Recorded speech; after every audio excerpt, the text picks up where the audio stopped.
Qu'est-ce que vous diriez donc de la stratégie de la BIRD en Afrique, sachant qu'il est encore au stade presque du vœu pieux?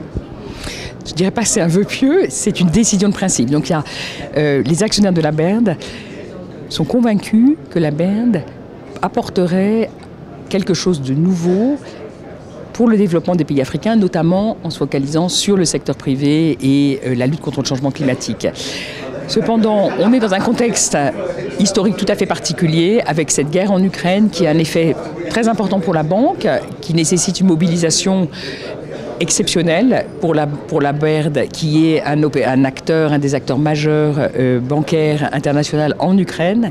Et donc, nos actionnaires veulent, avant de mettre en œuvre la décision et de s'engager de façon opérationnelle, d'être sûr d'avoir une vision globale de l'ensemble des enjeux financiers et d'avoir une évaluation pour la banque de l'impact de la crise actuelle sur nos capacités de financement globalement.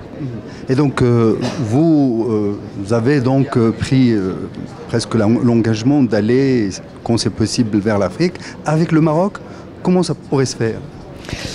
Il est clair qu'au moment où la décision sera mise en œuvre, le Maroc aura un rôle important. On interviendra beaucoup probablement en accompagnant des entreprises marocaines qui se développent en Afrique.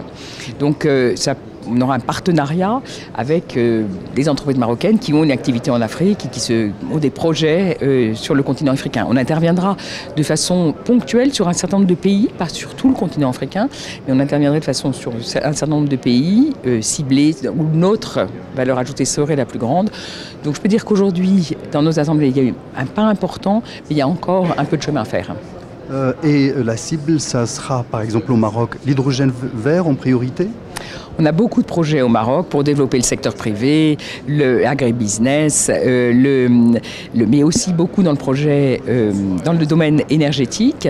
Et l'hydrogène vert nous paraît extrêmement prometteur au Maroc. Et donc, on est prêt à accompagner le Maroc dans le développement de cette nouvelle forme d'énergie. Merci beaucoup.